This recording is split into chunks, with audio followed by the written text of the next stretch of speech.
Gotas para a Alma. Teologia devocional diária, para ouvir as Escrituras. Leitura do Evangelho de Jesus Cristo, segundo escreveu Mateus, capítulo 2, do versículo 9 ao 11. E tendo eles ouvido o rei, partiram. E eis que a estrela que tinham visto no oriente ia adiante deles, até que chegando, se deteve sobre o lugar onde estava o menino.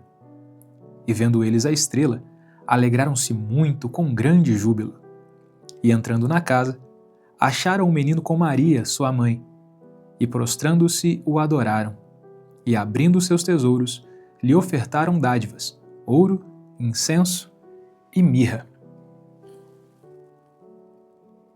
Existe algo profundamente impactante nesta cena do Evangelho de Mateus. Homens vindos do Oriente atravessam longas distâncias guiados não por conveniência, mas por convicção.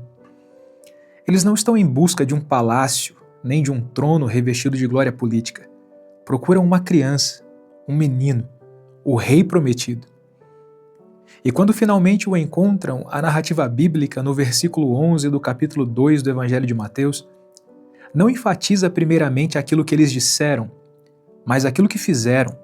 O texto diz: prostrando-se, o adoraram.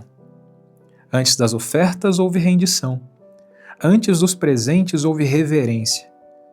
O evangelista nos mostra que o verdadeiro encontro com Cristo inevitavelmente conduz à adoração. Observe que aqueles homens, nos versículos 1 e 2 deste mesmo capítulo 2, chegam a Jerusalém esperando encontrar um rei cercado de honras. Mas Deus os conduz a uma casa simples. Não há pompa, não há corte real, não há aparência de grandeza exterior. Mesmo assim, eles se prostram, porque a fé enxerga majestade mesmo quando os olhos naturais veem apenas simplicidade. Vivemos, porém, em uma geração que perdeu a capacidade de contemplar.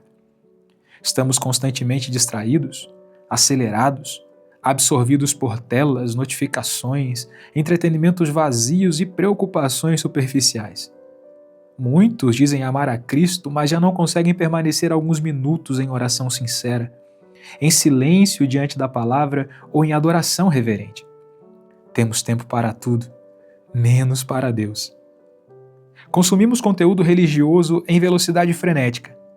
Transformamos a fé em um hábito cultural e frequentemente nos aproximamos de Cristo apenas quando desejamos alívio, respostas ou benefícios pessoais.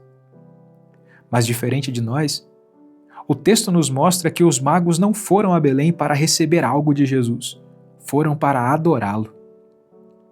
E talvez esta seja uma das diferenças mais profundas entre a espiritualidade bíblica e a religiosidade contemporânea. Hoje, muitos querem um Cristo que resolva suas dores, mas rejeitam um Cristo diante de quem precisam se curvar. Note que os magos compreendem algo que Herodes jamais compreendeu. Jesus não é apenas alguém a ser admirado. Ele é alguém diante de quem se deve cair aos pés. O texto diz também, no versículo 11, que eles abriram os seus tesouros. Isso é extremamente significativo na narrativa de Mateus. Porque ninguém oferece tesouros àquilo que considera comum ou ordinário. O ouro, o incenso e a mirra não são apenas elementos decorativos da narrativa natalina. O ouro aponta para a realeza. O incenso aponta para a divindade e o sacerdócio.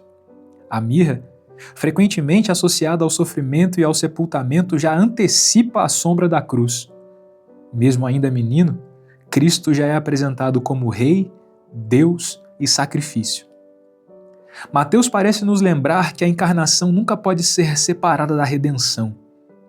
O menino de Belém nasceu para morrer pelos pecadores. Mas há ainda outra beleza nesta passagem do capítulo 2. Os magos não apenas encontram Cristo, eles reorganizam toda a sua jornada em torno dele. Perceba, eles cruzam desertos, investem tempo, recurso e energia apenas para adorar o Deus menino. Aqui aprendemos que quando Cristo é verdadeiramente visto, tudo mais perde centralidade e se torna periférico. Quem contempla Cristo se curva. Quem contempla Cristo entrega. Quem contempla Cristo adora. E talvez seja exatamente aqui que precisamos parar e nos examinar. O que ocupa o centro do seu coração hoje? O que domina os seus pensamentos? O que tem consumido o seu tempo? O que é que desperta o seu entusiasmo? Aquilo que mais absorve sua atenção geralmente revela aquilo que você verdadeiramente adora. Há cristãos que conhecem tendências da internet, séries, notícias, debates e entretenimentos com mais profundidade do que conhecem as próprias Escrituras. Há pessoas emocionalmente agitadas por assuntos triviais, mas espiritualmente indiferentes diante da glória de Cristo. O capítulo 2 do Evangelho escrito por Mateus nos chama de volta à verdadeira adoração. Uma adoração que não consiste apenas em cantar canções na igreja, mas em render a própria vida diante do Rei dos Reis e Senhor dos Senhores. Os magos chegaram com presentes nas mãos, mas na realidade, a maior entrega naquela casa não foi o ouro, o incenso ou a mirra, foram eles mesmos. Porque toda verdadeira adoração sempre culmina nisso: entregar não apenas aquilo que temos nas mãos, mas tudo que somos na integralidade.